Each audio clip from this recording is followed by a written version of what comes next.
I'd like to thank the young and powerful organizers of this event, who are all juniors in high school, for caring to include the stories and ideas I came to share with you tonight.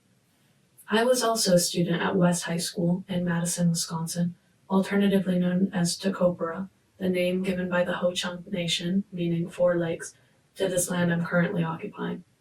When I was at West, I gave a presentation not too dissimilar from the talk I'm now beginning to give. In this talk, in which my voice possibly shook, as it could do from time to time now, I put forth the idea that one didn't need to look to the past to know which side of history they would be on, because the present making of history was happening all around them, is happening all around us.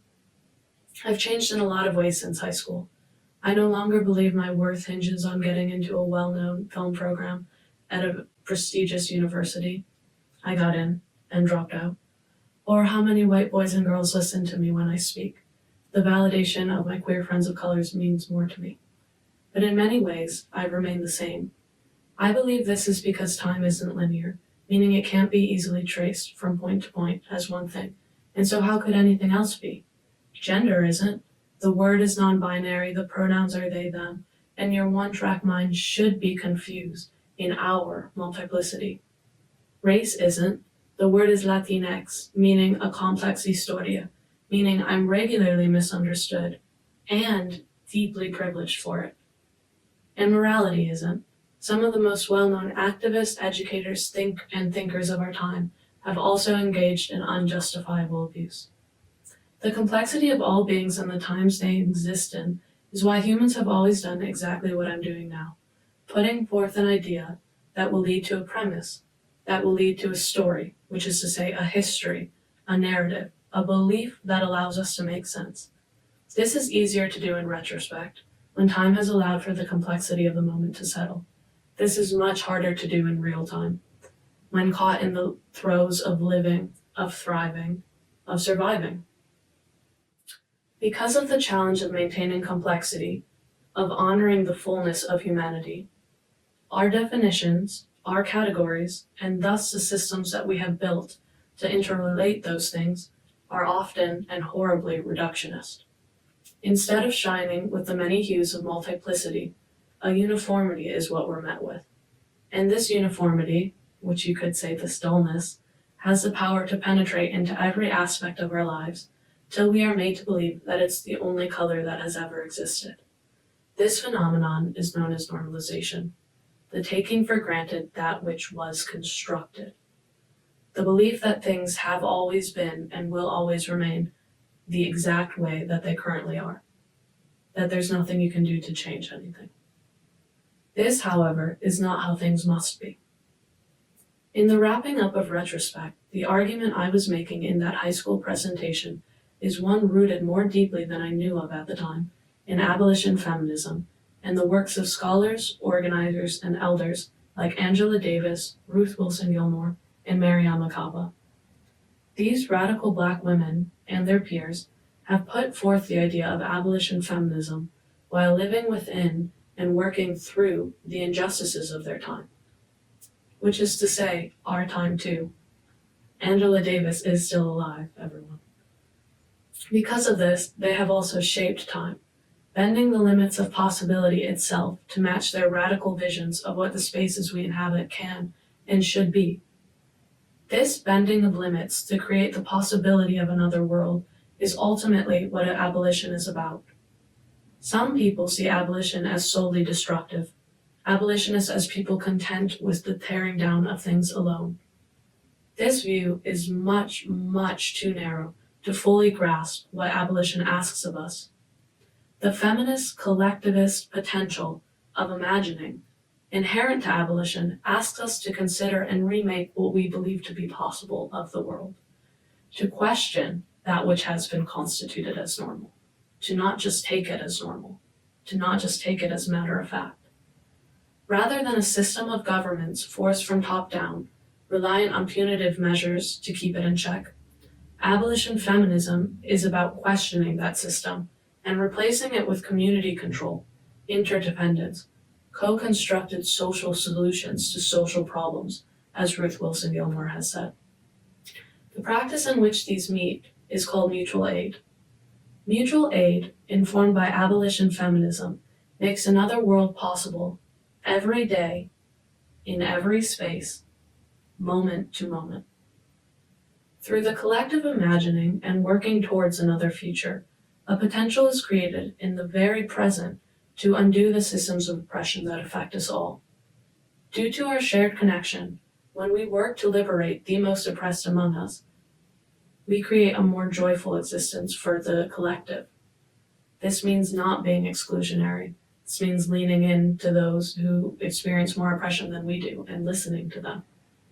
With this in mind, in choosing to work together as a community and not an exclusionary community, an open-hearted community, in working together as a community towards liberation, we have the ability to self-determine our world.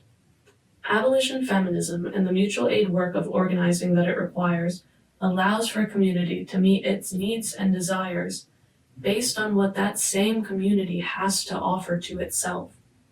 In doing so, the possibility of another world is recreated over and over again. So what are abolition feminism and mutual aid exactly? What am I talking about when I deploy these concepts?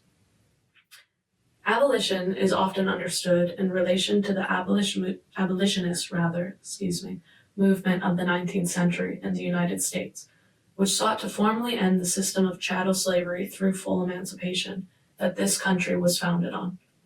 Abolitionists were both white and black, with many of the most prominent abolitionists such as Harriet Tubman, Sojourner Truth, John Brown, and Frederick Douglass, being formerly enslaved black Americans who had known the brutality of bondage firsthand and sought to free others from that horrible system that made their whole life.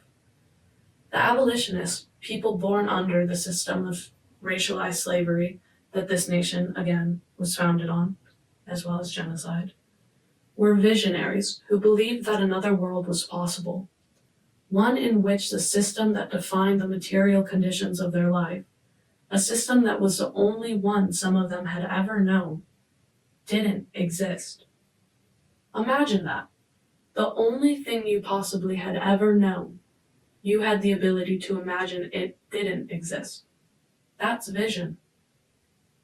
Chattel slavery no longer exists in this country, and so some may wonder what I mean when I discuss abolition within the 21st century context. Well, while the system of depriving liberty through enslavement was put to an end with the 13th Amendment, it was that same amendment, the very same one, that allowed for the deprivation of liberty, that same liberty that people think was given, when it was done so as a punishment for crime whereof the party shall have been duly convicted. Mass incarceration, then, is the slavery by another name that we live under. The United States holds almost a quarter of the world's prisoners, while maintaining only 5% of the world's population. The rate of imprisonment for African Americans is 5 times that for white Americans. However, in Wisconsin, that rate is more than 10 times, where 11.5 times the amount of black people are incarcerated than white people. What this means for black Americans in Wisconsin is that 1 out of every 20 black men is incarcerated. Looking even more locally, the disparities continue, with Dane County Prison being 46% black, while the black residency of this county is only 5.5% black. Thus, when we consider what system obstructs freedom and removes human rights for the most Americans while disproportionately affecting black Americans, the prison industrial complex would be that system. It's the slavery by another name under which we live. Abolition asks us to consider a world where locking people away from society, from their networks of connection, and forcing them into isolation, slave wage labor, and obscurity wasn't the answer for dealing with wrongdoing. From the beginning, the abolitionist movement was deeply tied to what some historians call first-wave feminism. The political movement centered around a woman's right to suffrage, if you weren't sure, in which movement leaders were also abolitionists. This fact, however, didn't save the women's movement from a deeply racist trajectory, as white women sought to secure their rights alone. In a pragmatic power grab, white women reduced the complexity of their times to carve their path towards singular liberation. Black and queer women have not allowed themselves to be left behind, although. Rather, they've labored in creating a more radical and complex feminism. The feminism that offers the methodology which Angela Davis finds instrumental to abolitionist work is that born from the concept of intersectionality, first coined by the scholar Kimberly Crenshaw.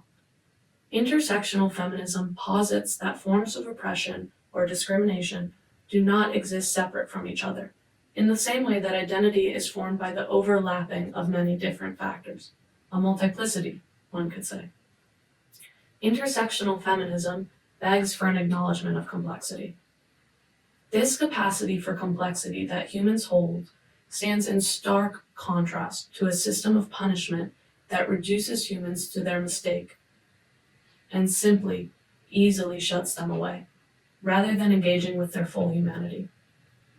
Instead of allowing people the right to be whole and complex and human, prison reduces folks to a predetermined conception of what a criminal is. In other words, it forces humans into boxes, both figuratively and literally.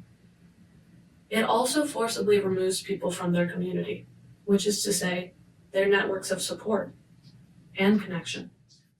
Mutual aid work works in opposition to this reductionist dehumanizing system by strengthening community ties. When thinking of communities in struggle, it becomes apparent that their ability to resist, struggle, and rebel against the systems of oppressive domination are often, if not always, possible through their reliance on shared community. Mutual aid, the practice of regular people joining in solidarity to resource and labor share in order to meet their material needs, is what made that resiliency possible. Through mutual aid organizing, the possibility of abolition looms larger as people realize that the collective is strong enough to aid itself, to hold and work through its own problems, whether that be through many different systems that aren't carceral, like restorative justice or transformative justice. They also realize that many of the problems being faced by the community are ones created by oppressive systems outside of their control. The more that people are able to work in solidarity together to meet their needs and overcome obstacles, the more they render those very systems that have control over their lives unnecessary. When what we have been taught to believe is normal and essential to society, like a punitive system of control, is called into question, its power ceases. Without the buy-in into the belief that things have and always will be the way that they are, the dominating system of control becomes nothing but a hollow construction, one that can be changed. As people become aware of their capacity to self-determine the world they want to live in, another world becomes possible. Now, you may say all of this is idealistic and out of touch with the real state of things. However, through the small amount of work I've done in creating a mutual aid organization centered around the idea of reparative redistribution of stolen capital, I've seen time and time again the capacity for community to come together and co-construct a different way of being, of relating to itself. New norms, new modes of behaviors. The ability to say, I'm sorry. In short, through this, I've learned that we have the power to determine, as a community, the world in which we want to live. This world may be one in which the breadth of human complexity isn't reduced by oppressive systems, where suffering isn't expected to be endured alone, or considered the problem of one group to bear all alone on its own. This world may be one in which Bryan Stevenson would have it, people are more than the worst things they've done, where reciprocity supersedes greed and forgiveness takes the place of punishment.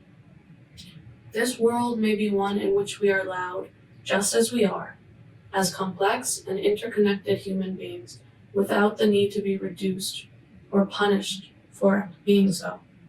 This world may be. It is our work to realize it into existence, all the while holding close the possibility to construct a different normal from the one we find ourselves in. Thank you.